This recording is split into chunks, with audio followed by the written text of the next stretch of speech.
If you've ever looked at a commercial lease and seen the language CAM or common area maintenance and had no idea what that meant, this video is for you. Welcome back to Small Business CRE, episode 7. Today, talking about what CAM means in a commercial lease. That's common area maintenance, and understanding what those charges are, and make sure that you, as a small business owner, know what you're getting into and know what you're taking advantage of. So, what we're going to cover today. First off, what CAM actually stands for, what it means. Next, the 3 ways that it gets broken down and what you need to understand as far as repairs and maintenance. Then what's typically included in the CAM charges. Then how the billing works, then the year-end reconciliation with that, and then how you protect yourself before signing that lease and before you commit yourself to 5 years of rent payments. Who am I? Why should you listen to me? My name is Dan Logan. I'm a commercial real estate agent working with small business owners in my local market. I've helped over 100 small business owners navigate these types of questions, and so hopefully I can help you as well. Let's dive in. Okay, CAM. It stands for Common Area Maintenance, but you'll often see it abbreviated. It's a blanket term for all repairs and maintenance of a commercial building, and it's generally shared among the tenants that occupy it. So if it's a multi-tenant building, it'll be split equally between the tenants. So in a lease, you'll either see it as CAM, Common Area Maintenance, or you might see it listed as repairs and maintenance. It could be either of the two. Think of it just this way: if nobody personally owns, if you're one tenant in a 4-tenant building, you have your unit, but then there's the parking lot. Maybe there's a lobby. There's shared amenities and expenses of that property that no specific tenant is responsible for. CAM is the way they get split evenly between the tenants so that somebody's taking care of those areas and those expenses. Okay, so what common area actually is? The classic clean example is, let's say you're in a multi-tenant office building. It's got a nice lobby you walk into, and maybe there's 4 or 5 office suites that branch off from there. And then there's also a shared bathroom, there's a shared lobby, maybe there's a stairway or an elevator even. So there's 5 tenants, 4 or 5, however many we're going to go with, sharing that common area. And that's the CAM, it's the maintenance of that area. Now, you would still have this language even in a building that doesn't have technically shared space. So let's say you're looking at a flex building and it's 6 units all in a row of a kind of warehouse building. There's still a parking lot. There's still utilities that run into the building that everyone uses. There's still landscaping and snow removal and stuff like that. So the CAM is applying to that. I know there's not a real space that you're sharing. There's not a lobby, but you're sharing the general shared areas of the building. Okay, now there's 3 ways that repairs and maintenance can get handled in a lease, and these aren't really spelled out, but it's just how it functions in reality. So the first is the landlord pays it directly. So the landlord handles their maintenance, like they organize it, and they pay for it. And this might be the case of a gross lease, where you just pay a flat rent amount, and the landlord handles the expenses, and you don't need to worry about it. So that's scenario number 1.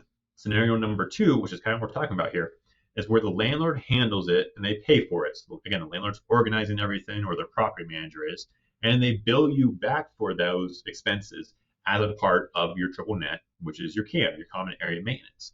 And so this is the most common scenario. So the landlord hires a landscaper or whoever to do the landscaping, the snow removal, and mow the grass, right? The landlord facilitates all that, and they pay that landscaper, but then they'll bill you back each month as a part of your triple net for your portion of that. So that's the scenario we're talking about. And the third scenario is where you, as the tenant, you handle it and you pay for it yourself. So in a lot of leases, you'll be responsible for like light interior maintenance. So like a light bulb goes out, or you need some paint touch up, or you got to replace HVAC filters, little stuff. You'll handle that directly. And again, your lease could have any version of these 3, so you just need to understand it. But those are the 3 main ways that repairs and maintenance can be handled as a part of a commercial lease. Again, what's typically included in CAM? Landscaping and snow removal. Those are the 2 most obvious ones. I mean, if you live in a state that has snow removal, I'm in the Midwest, so we definitely do here. Shared utilities. So you generally are responsible for the utilities, for the meter for your unit. But oftentimes, like water and sewer, oftentimes is 1 meter for an entire building. So that's a shared utility. Or again, back to our scenario of a lobby, that's going to be on a meter. So that's a shared utility. Maybe there's a shared dumpster. Property management fees can be included in the common area maintenance. So if there's a professional property management company that handles that property, that could be included. It's probably 50-50 if that is or not. So just make sure you understand that. Cleaning, if there's a cleaning company that comes in and cleans the bathrooms or whatever.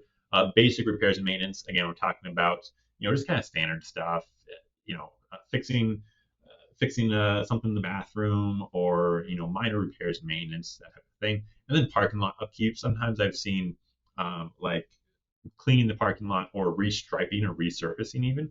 Not like a full replacement, but restriping or surfacing, that could be included in the CAM as well. Okay, what you do not want to see in your common area maintenance, or your repairs and maintenance portion, or essentially is your responsibility, are capital expenditure items. So these are big. It's called CapEx. They're not routine maintenance. So routine maintenance, that's what's included in CAM.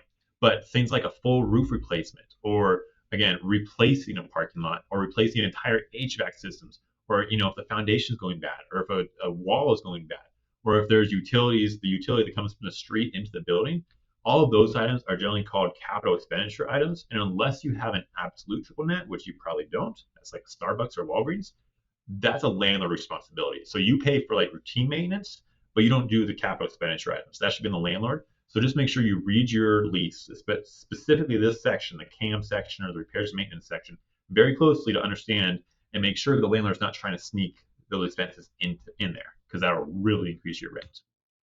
Okay, how this generally works in reality. So, the triple net and the CAM process. So the way it works is triple net is determined usually based off of the previous year's expenses.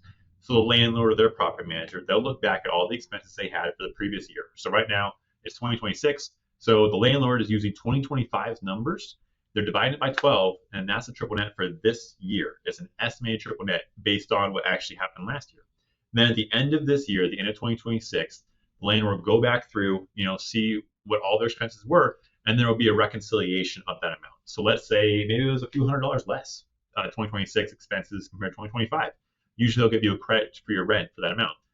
More often these days, everything's more expensive, so then you'll pay a little extra to make that equal out. And then what happens is that 2026 number is used for the triple net of the next year, 2027.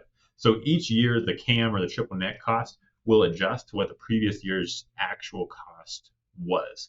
And any good landlord or property manager will show you proof of those numbers and kind of that reconciliation process, so you can make sure you're being treated honestly, and they're not overcharging you for the CAM expenses. Again, you have a year-end reconciliation. Your CAM payment is usually it's monthly of that total year amount, and you pay that difference if it was off, essentially. Hopefully it was a good estimate and it's pretty close. But at the end of the year, there usually is either a credit or a debit of a little bit for any kind of difference there.